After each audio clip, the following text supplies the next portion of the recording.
Et bonjour à tous et bienvenue sur la chaîne d'Odan Lorcana, j'espère que vous allez bien, moi ça va extrêmement bien. Et on se retrouve aujourd'hui pour une decklist assez surprenante qui a remporté un Scar la semaine dernière, qui a même remporté un tournoi Scar tout court puisqu'elle s'est placée première sur un tournoi à 32 joueurs, donc un tournoi assez conséquent.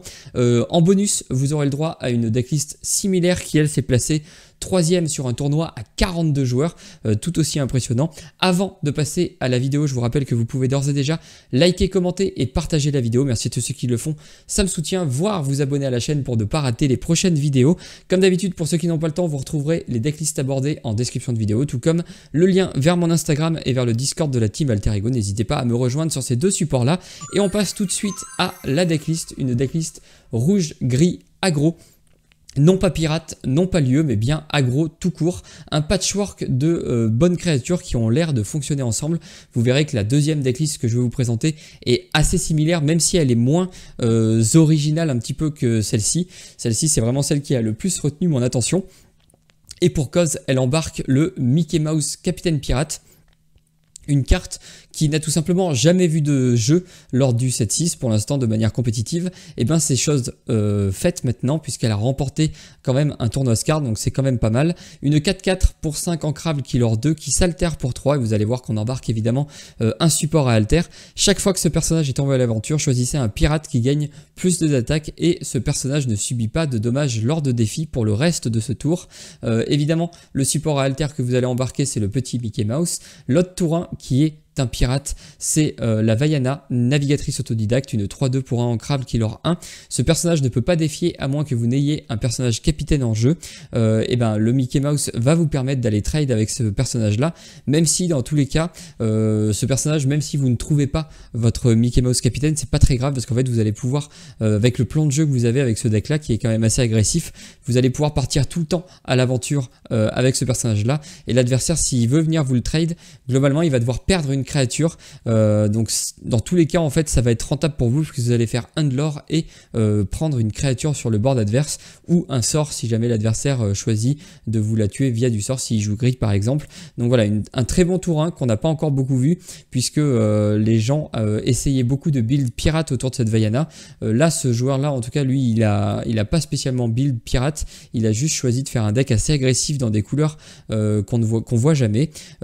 Ensuite pour continuer la présentation du deck et ne pas trop s'éparpiller, on enchaîne avec les tours 2. Donc évidemment il a le plan de jeu Flynn Sissou qui marche très bien dans le rouge-violet qu'on connaît déjà, donc le Flynn Rider qui vous permet au début de votre tour, si vous avez un personnage qui a l'attaque la plus forte du plateau, de remporter 3 points de l'or. Donc évidemment c'est un petit peu un investissement sur l'avenir puisque lorsque vous allez le poser il va rien faire. Le tour d'après il va probablement pas faire grand chose puisque vous allez sûrement pas partir à l'aventure avec, au risque de vous le faire tuer. Et par contre au tour encore d'après, là si vous avez réussi à poser une Sissou et que lui il a survécu, et ben c'est là où vous allez commencer à engranger vraiment beaucoup de points puisque vous allez gagner 3 de l'or par tour. Ça peut aller extrêmement vite, si l'adversaire ne le gère pas ça peut être catastrophique pour lui, extrêmement bénéfique pour vous. Donc voilà, ce sera à vous de jauger, de savoir un petit peu comment faire, en tout cas quand est-ce qu'il faut jouer ce plan de jeu Flynn Sissou et quand est-ce qu'il vaut mieux jouer autre chose. Les autres plans de jeu autour d'eux évidemment c'est la Kaloun Sergent qui elle va vous permettre de reprendre le board ou de prendre le board tout court si jamais vous êtes deuxième joueur ou si l'adversaire a posé des créatures assez embêtantes pour vous tout en l'aurant. Donc c'est tout simplement parfait dans un plan de jeu aggro. Vous allez prendre le board à votre avantage et vous allez l'aurer. En plus en général votre Kaloun va résister au moins un tour, au moins un sur un trade, puisqu'elle a résiste 1, donc c'est vraiment très intéressant. L'autre plan de jeu évidemment c'est un plan de jeu plus classique, c'est le Mouche OT2 qui lui est 3-3 Killer 2 et qui se blesse à chaque fois qu'il part à l'aventure. Donc évidemment vous n'allez pas avoir de réponse cette fois-ci pour le soigner, donc il risque de mourir un petit peu de sa bonne mort, sauf si vous arrivez à faire Mickey Mouse, Monsieur Mouche et Mickey Mouse Capitaine Pirate, auquel cas là votre Mickey Mouse, votre Monsieur Mouche ne prendra plus de dégâts. En plus vous allez pouvoir vous en servir pour aller trade le board adverse puisque lui aussi est pirate, donc il va pouvoir devenir 5-3 qui ne prend pas de dégâts, donc ça peut être très intéressant. Et évidemment on préférera partir à l'aventure avec le Monsieur Mouche, hein. Je vous rappelle que ce deck là est quand même à vocation agressive, donc il veut aller très très vite. Enfin En dernier tour 2 qui n'en sont pas vraiment, on a les profs Chevalier Hardy, une 1-3 pour 2 non ancrave qui leur 1 et qui vous permet lorsque vous le jouez de défausser votre main pour piocher 2 cartes. Donc évidemment vous allez préférer le jouer lorsque vous n'avez plus de cartes en main pour tout simplement piocher 2 cartes. L'autre carte est aussi une carte qu'on n'a jamais vue et qui est très originale dans un deck compétitif, c'est Pat Flibustier qui est lui et pirate, donc il peut comboter avec le Mickey Mouse Capitaine Pirate. 5-2, des stats assez énormes en attaque, assez faibles en défense pour 3 non ancrables, donc bon c'est pas très grave, vous allez aussi pouvoir vous en passer.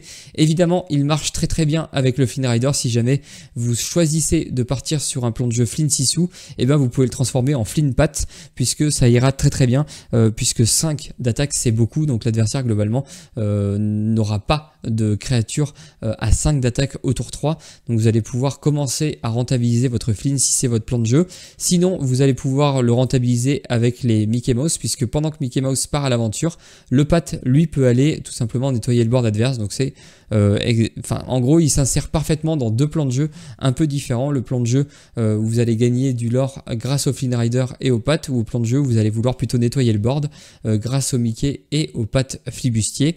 Ensuite au tour 4 il embarque 4 dingos super dingos. Alors cette carte là elle est principalement réactive et elle va surprendre un petit peu l'adversaire en vous proposant un petit burst de lore, puisque ce personnage à charge, donc il peut attaquer dès qu'il arrive en jeu. C'est une 2-4 qui lore 1 et à chaque fois que ce personnage en défie un autre, vous allez gagner 2 éclats de lore. Vous n'avez pas besoin de tuer le personnage adverse pour gagner 2 points de lore, donc c'est là où le dingo est très intéressant.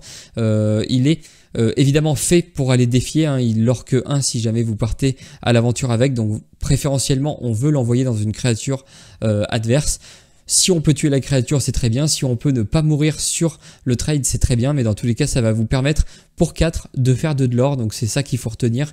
C'est que ça peut vous permettre d'accrocher un petit peu les points qui vous manquent, de faire le dernier bond jusqu'à la victoire. Ensuite, il embarque 2 Princes Eric, une carte dont on avait quand même beaucoup d'espérance au 7-3 lors du reveal de 7-3. Donc ça remonte maintenant à quasiment 1 an. Ça passe tellement vite. Une 2-2 qui lore 2 pour 4 non ancrables. Donc là, tu te dis déjà, bon, c'est des stats mauvaises. Par contre, ça lore pas mal. Lorsque ce personnage est banni, vous pouvez choisir un personnage et le bannir. Donc là, on comprend pourquoi il s'intègre parfaitement bien dans ce deck-là, puisque lorsque vous allez le poser, vous allez pouvoir partir à l'aventure à tous les tours, et lorsque l'adversaire va se décider à le gérer, que ce soit par un sort ou par un défi, et bien vous allez pouvoir aller détruire une autre créature sur le board. Donc c'est là où c'est très intéressant, c'est que vous allez faire 2 de l'or, et vous allez globalement tuer une autre créature, la créature qui vous embête le plus. Évidemment, c'est pas très compliqué de tourner autour. L'adversaire peut aussi vous le gérer en n'ayant pas de board, et là c'est un petit peu catastrophique, puisque vous aurez investi 4 d'encre pour ne rien faire.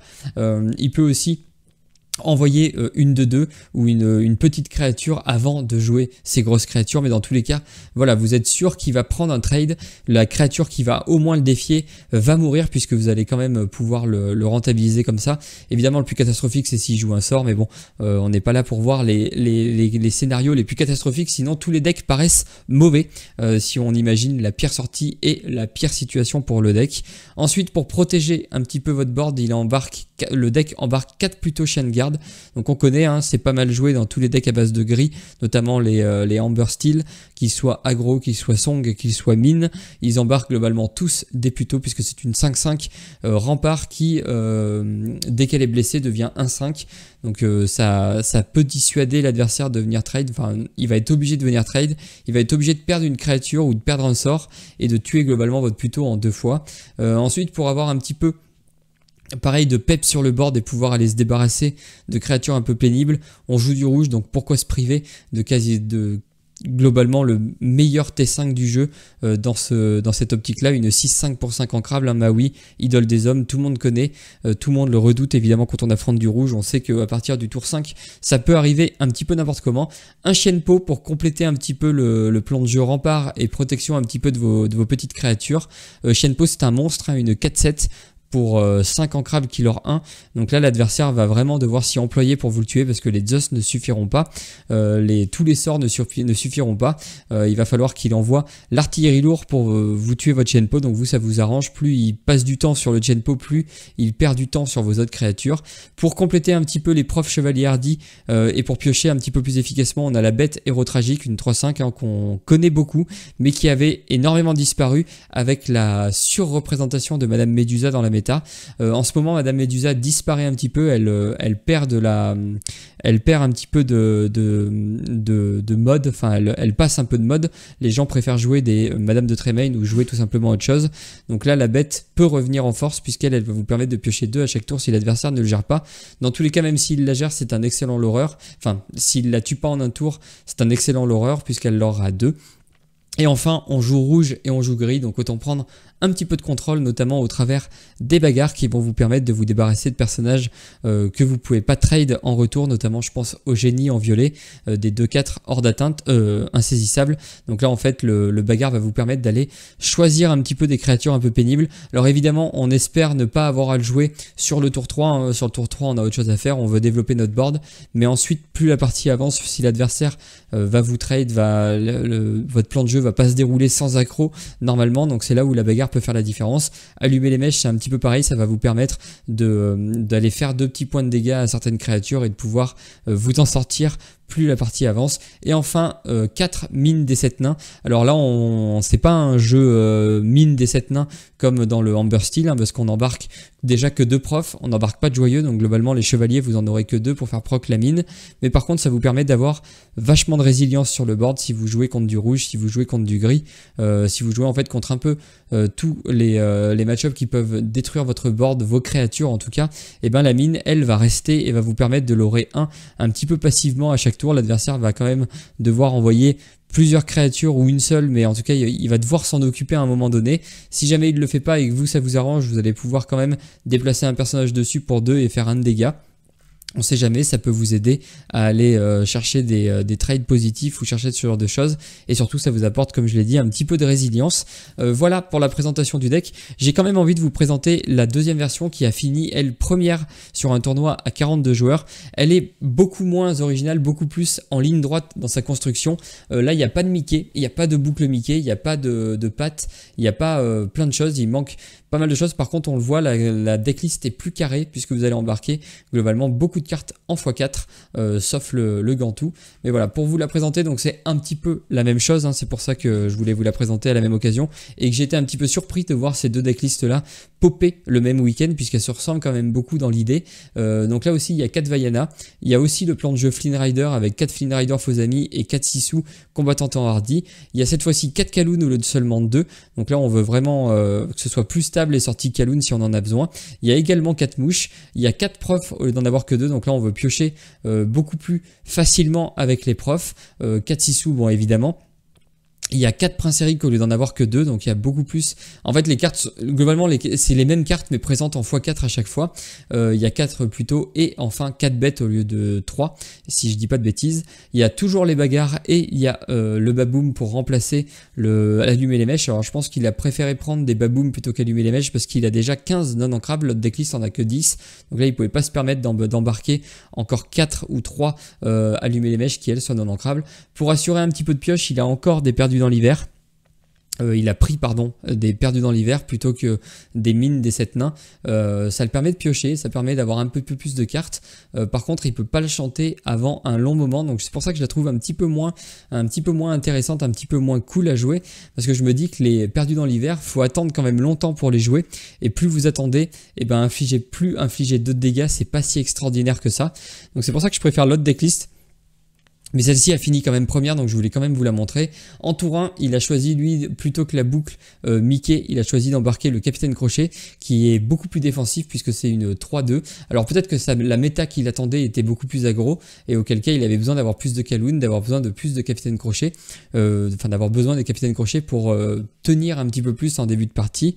L'autre carte qu'il a choisi d'embarquer, c'est le Laurence, 4 Laurence, Valet Jaloux, une 4-4 qui leur 2, donc là on sent qu'il veut mettre quand même le paquet. 4 pattes pour essayer d'empêcher l'adversaire de chanter au moment où ça vous arrange le plus et où ça l'arrange le moins. Et ensuite la dernière carte qu'il a mis dedans, c'est 3 Gantous. Alors les Gantous on connaît, hein, c'est une carte qui a été popularisée par Spécy principalement. C'est une 4-3 qui leur 4 pour 5 ancrables, donc évidemment c'est pour mettre un gros coup de pression à votre adversaire. Si vous sentez qu'il n'a pas de quoi gérer vos tours d'après, vous pouvez poser votre Gantou. 4 de l'or, c'est tout simplement énorme, c'est un 5e de la course, ça va très très vite, l'adversaire doit réagir évidemment extrêmement vite. Et voilà, c'est à peu près tout pour cette deuxième decklist là, hein. Je la présente de manière beaucoup plus rapide puisqu'elle se ressemble beaucoup tout en étant très différente. Je sais que ça paraît un peu étrange de dire des choses comme ça, mais en fait c'est un petit peu la même idée, mais dans un build beaucoup plus simple, beaucoup plus carré dans cette version là et beaucoup plus original dans cette version là. Bon, évidemment, je vous conseille de tester cette version là. Si elle vous plaît, gardez-la. Sinon, si vous aimez le deck mais vous trouvez qu'il est un petit peu trop compliqué, enfin un petit peu trop pas compliqué, mais un petit peu pas assez stable, vous pouvez essayer de passer sur la deuxième decklist. Et pour vous illustrer tout ça, hein, quand même, je pense que c'est important de voir un petit peu le deck en jeu. Et ben on va passer tout simplement sur Inkdeck.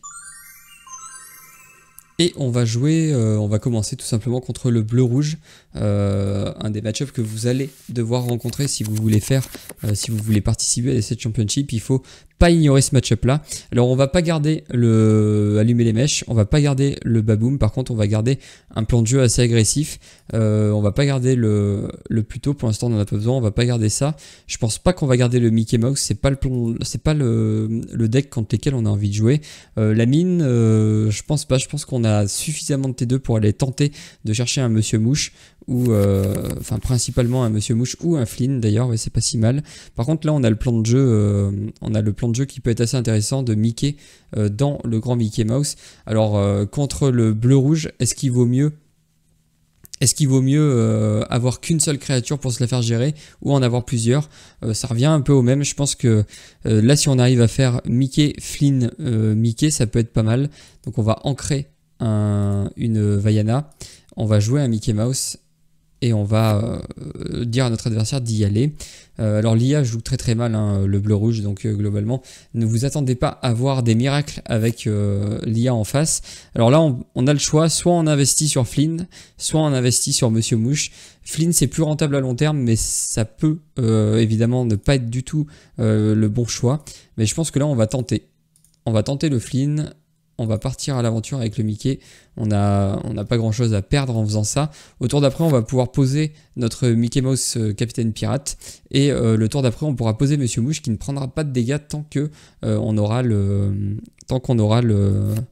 Ah oui, du coup, là, on fait proc directement le Flynn, donc c'est très bien. Tant qu'on aura le Mickey, en fait, on aura le Monsieur Mouche, pardon, je vais y arriver, ne prendra pas de dégâts. On va garder quand même la bête, je pense. Est-ce qu'on ancre le Pluto? Non, en fait, je pense qu'on peut se débarrasser du Monsieur Mouche. C'est un peu bête ce que je fais, mais je pense qu'on peut faire ça. Il va se choisir lui. Et je pense qu'on peut se permettre de partir à l'aventure. Il sera au tour 4. On peut se permettre de partir à l'aventure avec le Flynn. Normalement, on essaye de pas trop partir à l'aventure avec le Flynn, enfin de faire attention. Il faut vraiment être sûr, lorsque vous partez à l'aventure avec le Flynn, que vous risquez rien. Sinon ça peut évidemment être catastrophique. Voilà, ça se passe très bien, hein. L'adversaire ne réagit pas vraiment à ce qu'on lui propose. Donc nous ça nous va. Là en plus on va pouvoir aller chercher 2 points de l'or bonus avec le dingo, puisqu'on va pouvoir aller défier son typo. Et là ça nous arrange. On va pouvoir faire... donc là il faut faire attention. Donc là on a gagné 2 avec le Pluto. Je pense pas qu'on va engager le Flynn parce qu'on pourrait se prendre un Maui. Cela dit, si on se prend un Maui, globalement le Flynn ne marche plus. Donc je pense que si en fait on peut aller chercher notre 15e point de l'or, vous voyez ça va très très vite. On est au tour 4 et on a déjà 15 de l'or. Donc là normalement le bleu-rouge c'est globalement un petit peu perdu pour lui. Voilà, en plus il galère, il doit aller chercher des cartes. Donc ça peut aller très très vite si vous avez la bonne sortie. Voilà, il fait des choses, mais c'est trop tard. Nous, on a déjà 3, 4, 5, 6, 7 de l'or sur le board. 8 même si on va trade son Flavorsham. Donc, on est tout simplement beaucoup trop rapide pour lui et on va gagner très très vite ce premier match. Hop, on passe à 20. On s'en fiche. On va charger de nouveaux decks.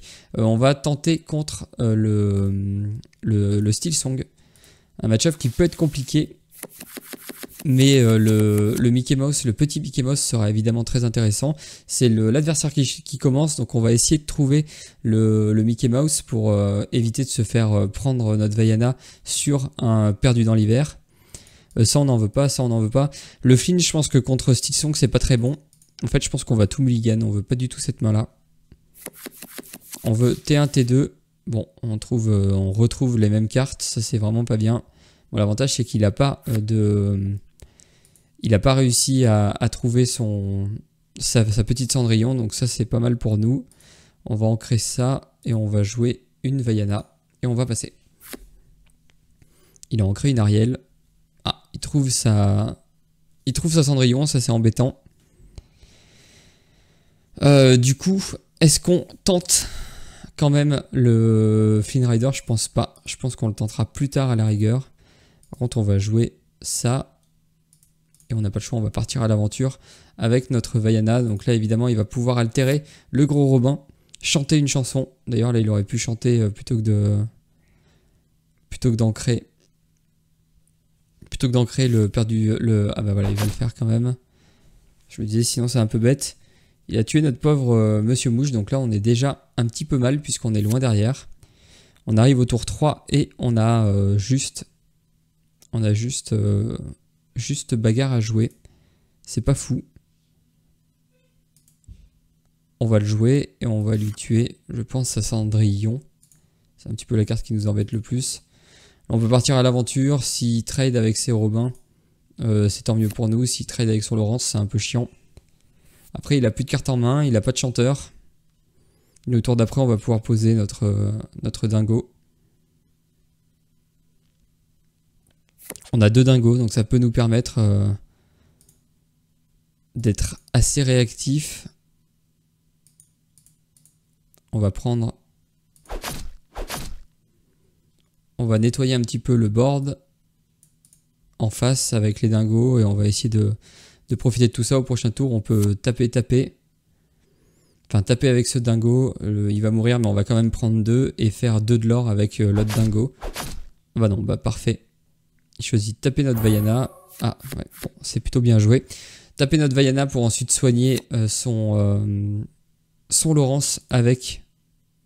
Alors là, est-ce qu'on va... Je pense qu'on va ancrer ça. On va jouer à notre dingo.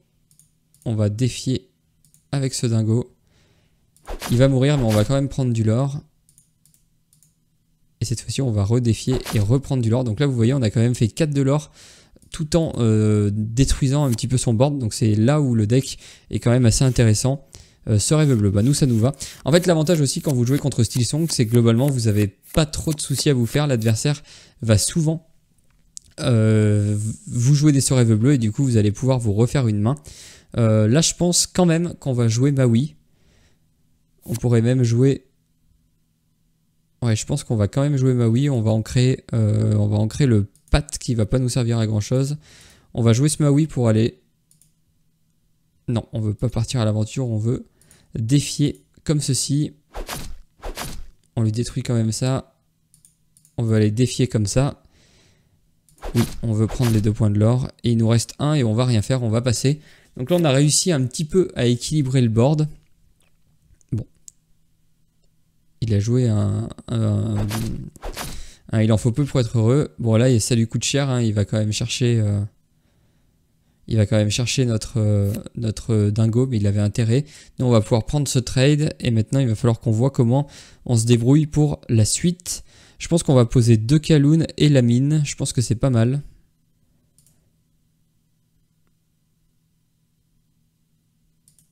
C'est ce qu'on va faire. On va jouer une Kaloun.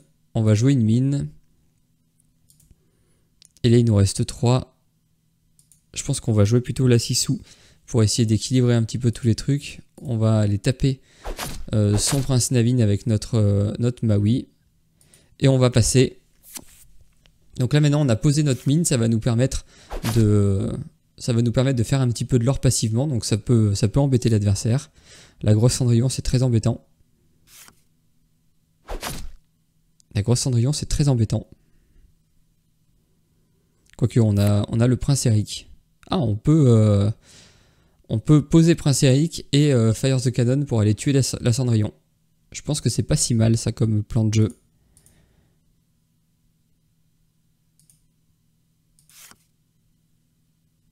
Je pense qu'on va détruire lui. Et on va aller détruire sa Cendrillon. On va aller défier une de ses Ariel. Et on va jouer une Kaloun. Et on va passer. Donc là, on a réussi à se dépatouiller de cette situation-là. Bon, évidemment, on n'a plus trop de cartes en main, mais s'il fait un sort rêve bleu, ça nous va. Un pat, on s'en fiche. Ça nous embête plus. Par contre, on va pouvoir aller rechercher une autre Ariel. Oh, ça c'est bien. Là, ça arrive à point nommé. On va pouvoir jouer le prof, faire son effet, piocher 2 cartes. Et là, on a une carte plutôt pas mal. Ou alors, est-ce qu'on joue le Mickey? Je pense qu'on va plutôt jouer ça parce qu'il a posé pas mal de créatures. On va aller défier et récupérer encore de l'or. On passe à 17. Et on va passer. Donc là, on a potentiellement gagné, sauf si l'adversaire réagit. Mais je pense pas qu'il puisse trop réagir. Et on a réussi à se sortir quand même d'une situation assez chiante. Bon, bah là, il nous offre... Alors, qu'est-ce qu'il vaut mieux tuer, là? Je pense qu'il vaut mieux tuer le Robin des Bois. C'est plus embêtant. Par contre, ça lui permet de monter à 15, ouais.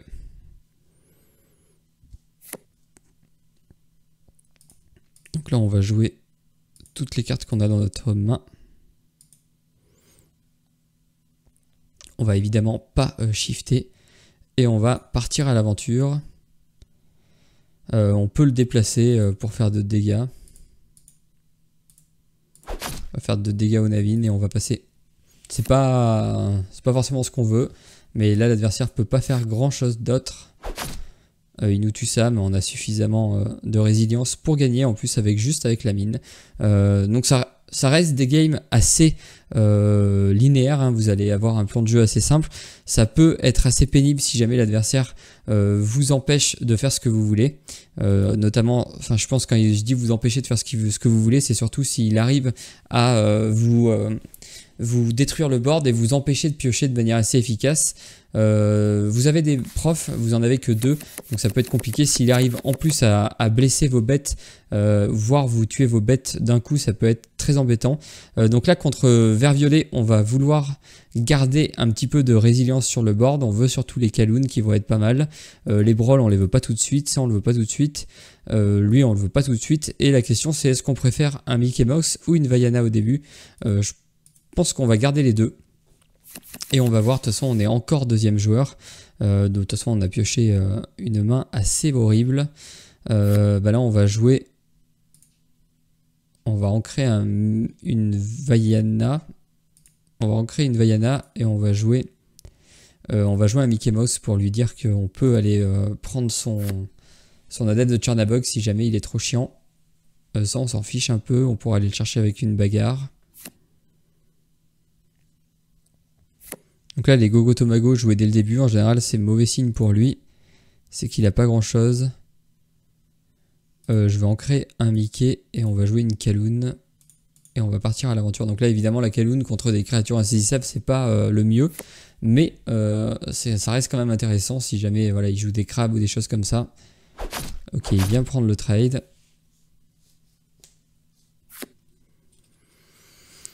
En est tour 3, on chope décidément que des cartes en double.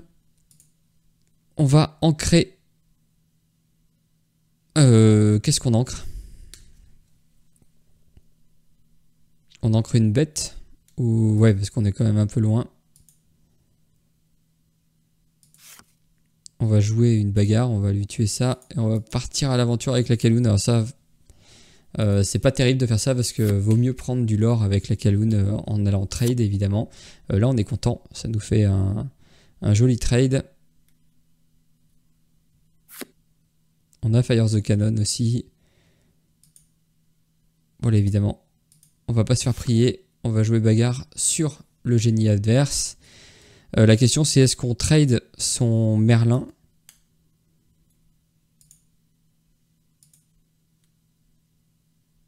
Je pense qu'on peut trade son Merlin. Ça nous fait gagner 2 de l'or, ça lui enlève son board. On sait que le vert violet, il aime bien avoir du board pour pouvoir tricoter un petit peu autour. Il avait une Madame Mime Renard, donc on a quand même bien fait. La Gogotomago, on s'en fout. Le Banzai, on s'en fiche un peu. Il faudra quand même faire attention. On va ancrer le Mickey et on va jouer la bête. Donc là, il faut qu'elle passe, la bête. C'est le moment un petit peu le plus tendu. Voilà, on a vu, il reprend quand même assez facilement le board. La question c'est est-ce qu'on préfère tuer le bonsaï avec allumer les mèches ou la Gogo Tomago? Je pense que le bonsaï c'est plus intéressant d'aller le taper. Nous là on va piocher 2 cartes, donc là ça commence à être intéressant pour nous. Remarque là c'est pas mal, on pourrait jouer une mine et le prof. Donc là on peut tuer. On peut tuer en fait, on va jouer ça. On va aller lui tuer son Diablo. On va jouer ça. Ah, on n'a plus assez de mana, remarque, pour faire ce qu'on veut. C'est pas très grave, par contre on a encore un mana pour aller...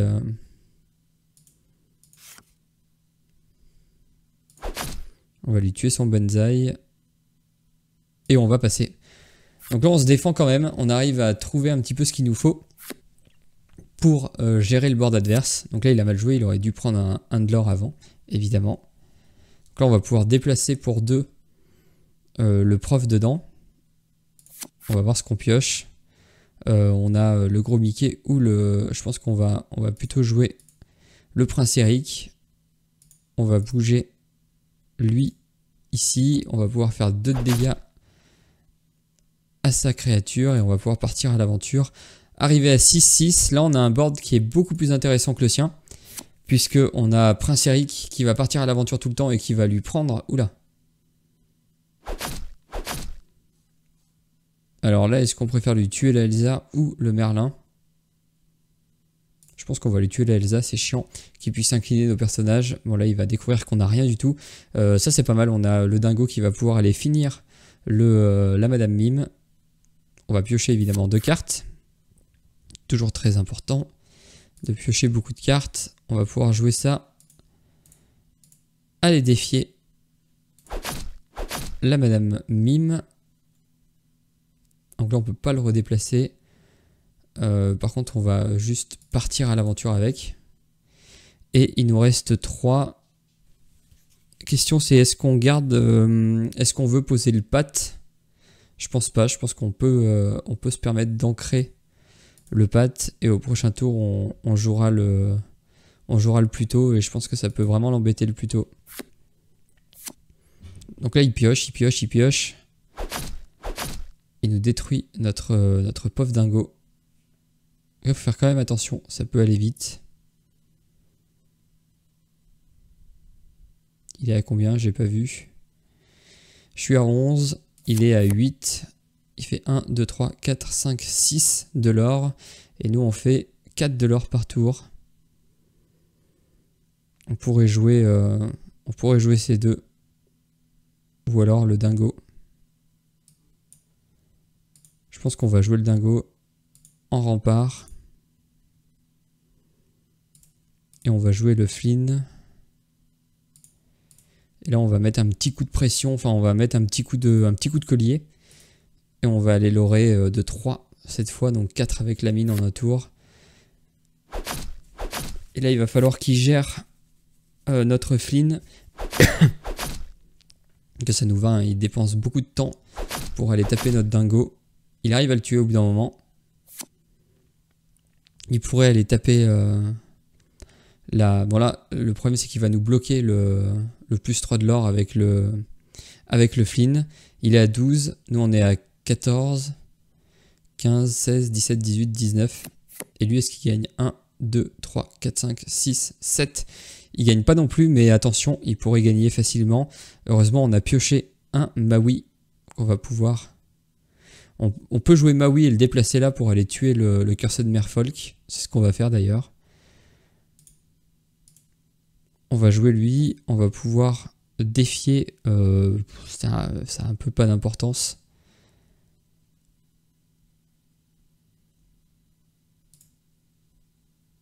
On va aller défier le Merlin Lapin. On le fait piocher. On peut déplacer lui ici, ce qui nous permet de faire 1 de dégâts. En fait, le 1 de dégâts, il est important, parce qu'il permet d'aller prendre ce personnage-là qui était quand même très embêtant. Et là, on pourrait passer à 19.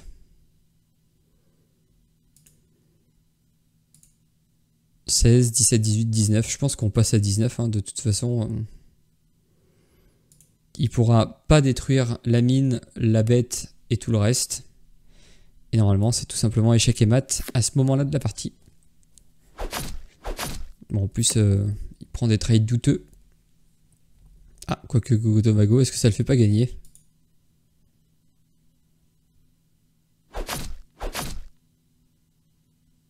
Oula, on était pas loin de se faire surprendre là. Heureusement qu'on a pris le trade, sinon on perdait. Mais là, malheureusement pour lui, il peut pas vraiment nous surprendre. On a eu un peu peur, hein, je partais du principe que c'était gagné et que c'était évident. Mais finalement, non. Voilà, donc j'espère que cette vidéo vous aura plu. Si c'est le cas, n'hésitez pas encore une fois à liker, commenter et partager la vidéo. À me dire entre les deux decklists si il y en a une qui vous plaît plus que d'autres et si vous prévoyez de tenter votre chance au Set Championship qui arrive avec une des deux decklists. Je serais ravi de le savoir. Il me reste plus qu'à vous souhaiter une excellente journée et ou une excellente soirée. Tout dépendra évidemment du moment où vous choisissez de regarder cette vidéo. Allez, salut!